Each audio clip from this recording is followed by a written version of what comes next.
चलिए आज की बातचीत एक चौंकाने वाले विचार से शुरू करते हैं। हम अक्सर जमीन या धरती की बात करते हैं, पर उसके ऊपर जो एक पतली सी परत है जिस पर सब कुछ टिका है, मेरा मतलब है मिट्टी। स्रोत बताते हैं कि ये सिर्फ धूल या गंदगी नहीं है, नहीं, बिल्कुल नहीं। बल्कि एक जिंदा मतलब धड़कता हुआ सिस्टम है। इसकी बिना जीवन की कल्पना भी मुश्किल है ना? बिल्कुल। ये पृथ्वी का वो अनदेखा हीरो है जिसके बिना ना पेड़ पौधे होते, ना अनाज और शायद नहीं हम। ये सचमुच पृथ्वी की त्वचा की तरह है, पतली, नाजुक पर बेहद जरूरी। तो आज हम इसी मिट्टी यानी मृदा, सॉइल की दुनिया में थोड़ा गहराई से उतरेंगे। हमारे पास मृदा विज्ञान, सॉइल साइंस की बुनियादी बातों पर कुछ जानकारी है, जिसमें ये समझाया गया है कि मिट्टी आखिर है क्या, बनती कैसे है और क्यों इतनी महत्वपूर्ण है। हाँ, और ये स्रोत हमें मिट्टी की जो जटिल परतें हैं उनको खोलने में मदद करेंगे।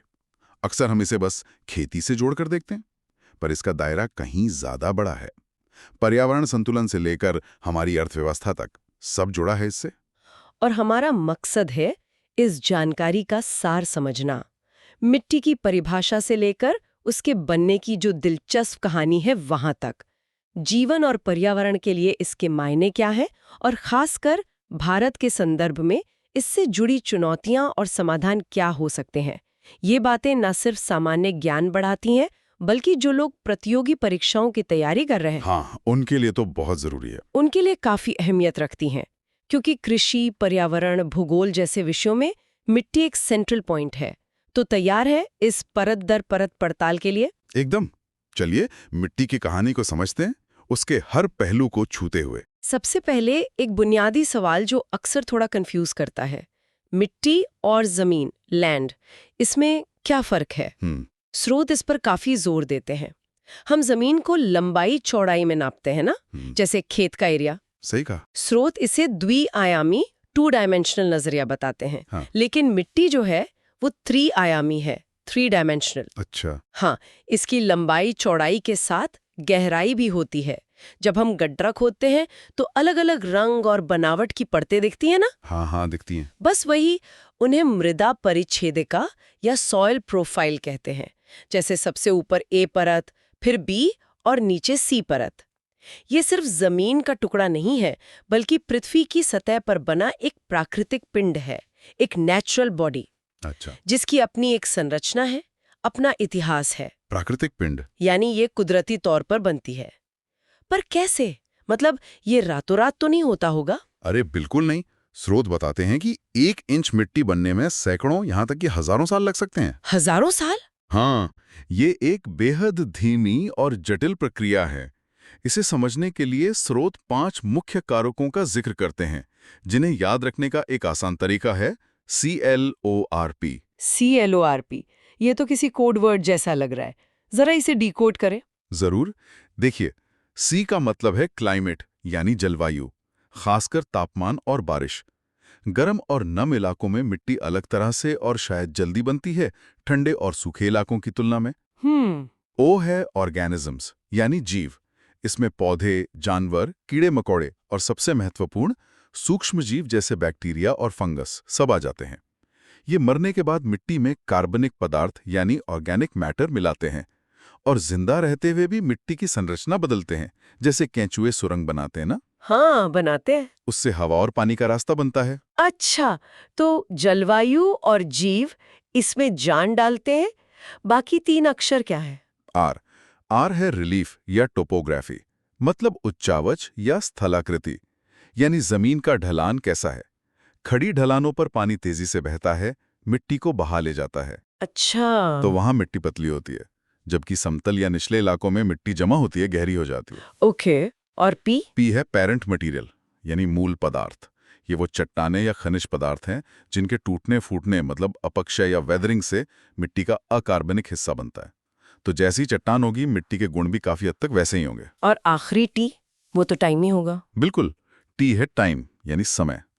इन सभी कारकों जलवायु, जीव, स्थलाकृति और मूल पदार्थ को अपना काम करने और एक विकसित मैच्योर मिट्टी बनाने के लिए काफी समय चाहिए होता है। एक नई बनी मिट्टी और हजारों साल पुरानी मिट्टी में जमीन आसमान का फर्क होता है। तो ये CLORPT मिलकर तय करते हैं कि किसी जगह कैसी मिट्टी बनेगी, ये वाकई प्रकृति की एक बहुत धीमी गति की सिम्फनी है। नहीं, मतलब मिट्टी सिर्फ चट्टानों का चूरा नहीं, बल्कि जलवायु, जीवन, जमीन की बनावट और वक्त का एक मिला-जुला नतीजा है। अब समझ आया कि इसे प्राकृतिक पिंड क्यों कहते हैं। चलिए अब इसके महत्व पर आते हैं। स्रोत इसे बार बार जीवन का आधार कह रहे हैं। सबसे पहली बात तो यही कि ये पौधों को उगने का माध्यम देती है। हाँ, ये पौधों को फिजिकल सपोर्ट देती है, उनकी जड़ों को पकड़ कर रखती है, लेकिन उससे भी ज्यादा जरूरी ये उन्हें पानी और पोषक तत्व मुहैया कराती है। सोचिए, मिट्टी एक तरह का डाइनिंग टेबल है पौधों के लिए, जहां उन्हें अपनी जरूरत का सारा सामान मिलता है। और सिर्फ पौधों के लिए ही नहीं, स्रोत बताते हैं कि मिट्टी खुद एक भरा पूरा घर है। मतलब इसमें अरबों खरबों जीव रहते हैं। बिल्कुल सही कहा आपने। एक मुट्ठी स्वस्थ मिट्टी में पृथ्वी की कुल मानव आबादी से भी ज्यादा सूक्ष्म जीव हो सकते हैं। सच में? हाँ, ये बैक्टीरिया, फंगस, प्रोटोजोआ, केंचुए, चींटियां, ये सब मिलकर एक अदृश्य दुनिया बनाते हैं जो मिट्टी को जिंदा रखती है। ये कार्बनिक पदार्थों को सड़ाते हैं, पोषक तत्वों को पौधों के लिए उपलब्ध कराते हैं, मिट्टी की संरचना सुधारते हैं। ये एक जटिल पारिस्थितिकी तंत्र है अपने आप में। ये तो वाकई अद्भुत है। और पानी के चक्र में, वाटर साइकिल में, मिट्टी की भूमिका भी अहम बताई गई है। स्रोत इसे पानी को सोखने और फिल्टर करने वाली इकाई कहते हैं। हाँ, ये एक विशाल स्पंज की तरह काम करती है। जब बारिश होती है तो मिट्टी पानी को सोखकर जमीन के अंदर भेजती है, जिसे इनफिल्ट्रेशन कहते हैं। अच्छा, अंतःस्यंदन। हाँ, और धीरे धीरे और नीचे रिसने देती हैं, परकोलेशन। इससे भूजल, ग्राउंड वाटर रिचार्ज होता है। साथ ही ये पानी को अपनी परतों में रोककर रखती है, जो बाद में पौधों के काम आता है। और ये पानी को साफ भी करती हैं। जब पानी मिट्टी से होकर गुजरता है तो कई अशुद्धियां फिल्टर हो जाती हैं। स्रोत इसे हाइड्रोलॉजिकल साइकिल का नियंत्रक भी मानते हैं, क्योंकि ये बाढ़ और सूखे के असर को कुछ हद तक कम करने में मदद करती है। स्रोत में एक दिलचस्प तुलना की गई है कि अंतरिक्ष यात्रियों को चांद पर चट्टानें और धूल तो मिली, पर मिट्टी नहीं मिली, और इसीलिए वहां जीवन संभव नहीं। यह बात पृथ्वी पर मिट्टी की अहमियत को और भी ज्यादा उजागर करती है।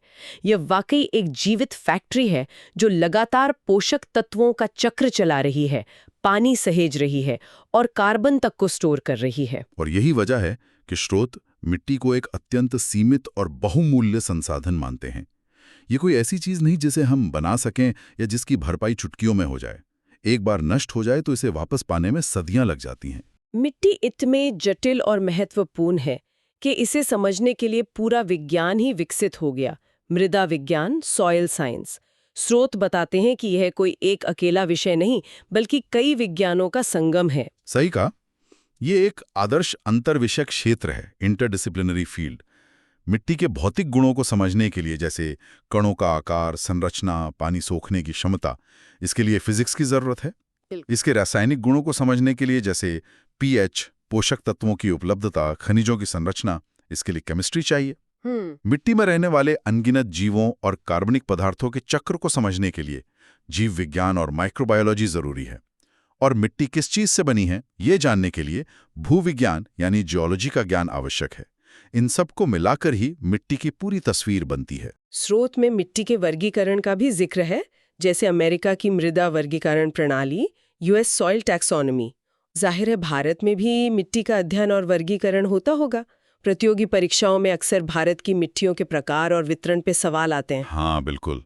स्रोत भारत के राष्ट्रीय मृदा सर्वेक्षण और भूमि उपयोग योजना ब्यूरो का उल्लेख करते हैं, NBSSL यूपी, जो नागपुर में है। अच्छा, नागपुर में। हाँ, ये संस्था पूरे देश की मिट्टियों का वैज्ञानिक तरीके से सर्वेक्षण करती है, उनका नक्शा बनाती है, क्लासिफाई करती है, जैसे लाल मिट्टी, काली मिट्टी, जलोढ़ मिट्टी वगैरह में, और उनके टिकाऊ प्रबंधन के लिए योजनाएं बनाती है। ये काम बहुत महत्वपूर्ण है, क्योंकि भारत जैसा विशाल और विविधतापूर्ण देश, यहाँ हर क्षेत्र की मिट्टी अलग है, उसकी जरूरतें अलग हैं। सही बात है। तो इस तरह का वर्गीकरण और मैपिंग जो है वो कृषि योजना, लैंड यूज प्लानिंग और एनवायरमेंटल मैनेजमेंट के लिए एक बेस तैयार करता है। चलिए अब मुद्दे की बात पर आते हैं, भारत में मिट्टी की स्थिति और जो चुनौतियां हैं। स्रोत कुछ ऐसे आंकड़े पेश करते हैं जो सोचने पर मजबूर करते हैं। दुनिया की 18% आबादी भारत में है, लेकिन जमीन हमारे पास दुनिया की सिर्फ 2% है। इसका सीधा असर हमारी जमीन पर पड़ता है, खासकर खेती वाली जमीन पर। लगातार बढ़ती आबादी का पेट भरने के लिए हमें ज्यादा अनाज उगाना है, लेकिन जमीन तो उतनी ही है, बल्कि घट रही है। हाँ, स्रोत बताते हैं कि प्रति व्यक्ति कृषि भूमि की उपलब्धता लगातार कम हो रही है। एक अनुमान है कि 2025 तक ये शायद सिर्फ 0.07 हेक्टेयर प्रति व्यक्ति रह जाएगी। सिर्फ 0.07 हेक्टेयर। हाँ, ये आंकड़ा अपने आप में खाद्य सुरक्षा की जो चुनौती है उसको दिखाता है। और सिर्फ जमीन कम होना ही समस्या नहीं है, जो जमीन है उसकी सेहत भी बिगड़ रही है। स्रोत मिट्टी के निम्नीकरण या डिग्रेडेशन को एक बड़ी चिंता बताते हैं। ये शब्द तो खैर प्रतियोगी परीक्षाओं के पर्यावरण और कृषि वाले सेक्शन में बार बार आता है, सॉइल डिग्रेडेशन। बिल्कुल, निम्नीकरण एक बहुत व्यापक शब्द है। इसमें कई समस्याएं शामिल हैं। सबसे आम है मृदा अपरदन, सॉइल इरोजन। हवा और पानी से कटना। हाँ, हवा और पानी के बहाव से मिट्टी की सबसे उपजाऊ ऊपरी परत का उड़ जाना या बह जाना। भारत में ये एक बहुत बड़ी समस्या है, खासकर उन इलाकों में जहां जंगल कट गए हैं या खेती का तरीका सही नहीं है। फिर है लवणीकरण, सेलिनाइजेशन और क्षारीकरण, एल्कलाइजेशन। ये समस्या खासकर उन सिंचित इलाकों में दिखती हैं जहां पानी का निकास ठीक नहीं है। अच्छा। सिंचाई के पानी में घुले नमक या क्षार मिट्टी में जमा हो जाते हैं और उसे धीरे धीरे बंजर बना देते हैं। पंजाब, हरियाणा, पश्चिमी उत्तर प्रदेश के कुछ हिस्से इससे काफी प्रभावित हैं। और जल भराव, वाटर लॉगिंग, वो भी एक समस्या है। हाँ, खासकर नहर सिंचित क्षेत्रों में या निचले इलाकों में जब पानी जमीन पर लंबे समय तक भरा रहता है तो मिट्टी के कणों के बीच की हवा खत्म हो जाती है। इससे पौधों की जड़ें सड़ने लगती हैं और मिट्टी में हानिकारक रासायनिक प्रक्रियाएं शुरू हो जाती हैं। तो ये सभी प्रकार के निम्नीकरण, अपरदन, लवणीकरण, क्षारीकरण, जल भराव मिट्टी की उत्पादकता को धीरे धीरे खत्म कर देते हैं। स्रोत बताते हैं कि भारत का एक बड़ा हिस्सा किसी न किसी प्रकार के निम्नीकरण से प्रभावित है। कृषि से जुड़ी और भी चुनौतियां हैं जिनका जिक्र स्रोतों में है, जैसे मॉनसून पर हमारी बहुत ज्यादा निर्भरता। हाँ, भारत की लगभग आधी खेती अभी भी मॉनसून पर निर्भर है और क्लाइमेट चेंज के कारण मॉनसून की अनिश्चितता बढ़ रही है। कभी सूखा, कभी बाढ़। इसके अलावा उर्वरकों का इस्तेमाल भी एक बड़ा मुद्दा है। हरित क्रांति के बाद पैदावार बढ़ाने के लिए रासायनिक उर्वरकों का इस्तेमाल बहुत बढ़ा, खासकर यूरिया, नाइट्रोजन का। लेकिन अक्सर ये असंतुलित होता है। असंतुलित मतलब किसान नाइट्रोजन तो खूब डालते हैं, पर फास्फोरस, पोटैश और दूसरे जो सूक्ष्म पोषक तत्व हैं, माइक्रोन्यूट्रिएंट्स, उन पे उतना ध्यान नहीं देते। स्रोत बताते हैं कि इस असंतुलित उपयोग से न केवल मिट्टी की सेहत बिगड़ती है और लागत बढ़ती है, बल्कि पर्यावरण पर भी बुरा असर पड़ता है। और एक और चिंताजनक बात जो स्रोतों में उभर कर आती है वो है भारतीय मिट्टियों में जैविक पदार्थ, ऑर्गेनिक मैटर की लगातार कमी।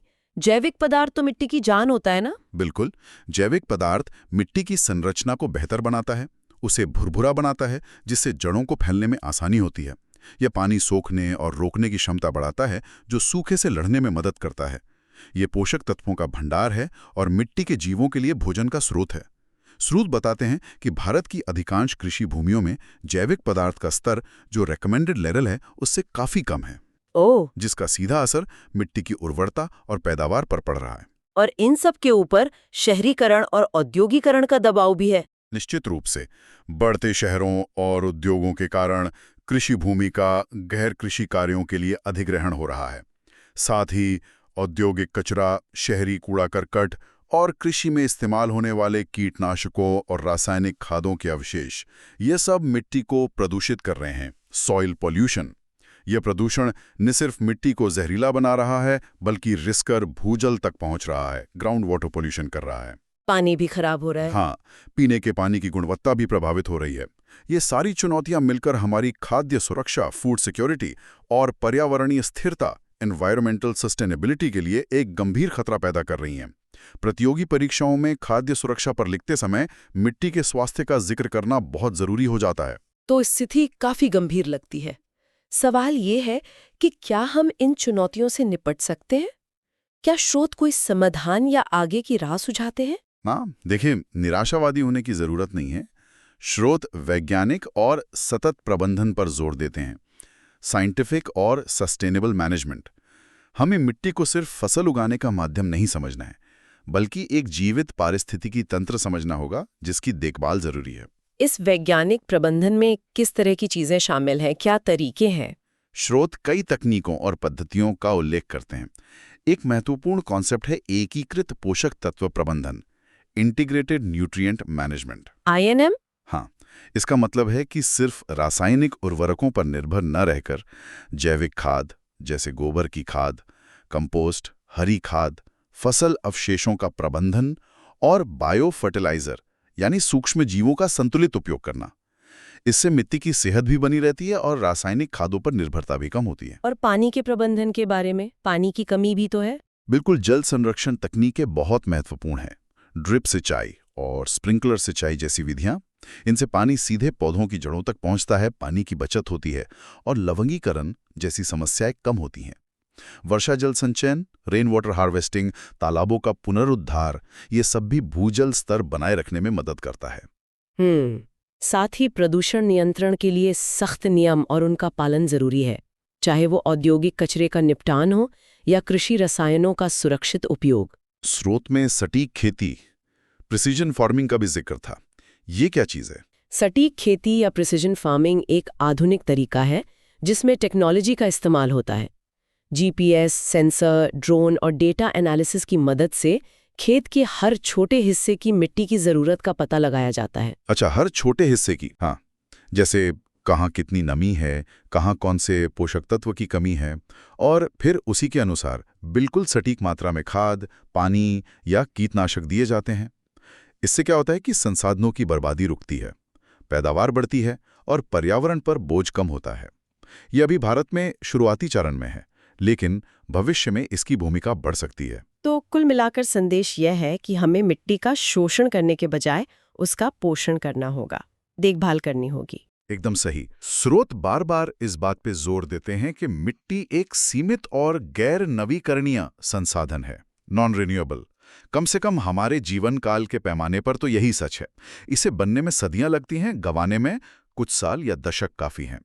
इसलिए इसका सतत प्रबंधन न केवल हमारी आज की और आने वाली पीढ़ियों की खाद्य सुरक्षा के लिए जरूरी है, बल्कि पर्यावरण की सुरक्षा और समाज के समग्र कल्याण के लिए भी अनिवार्य है। स्रोत ये भी याद दिलाते हैं कि मिट्टी प्रदूषण को सोखने वाले बफर और सिंक का काम करती है, लेकिन उसकी भी एक क्षमता है, एक लिमिट है। अगर हम उस क्षमता से ज्यादा बोझ डालेंगे तो ये पूरा सिस्टम चरमरा सकता है। तो आज की इस पूरी बातचीत से कुछ मुख्य बातें, की टेकअवेज क्या निकल कर आती हैं? पहली तो यही कि मिट्टी को हल्के में नहीं लेना चाहिए, ये सिर्फ गंदगी या धूल नहीं है। सही।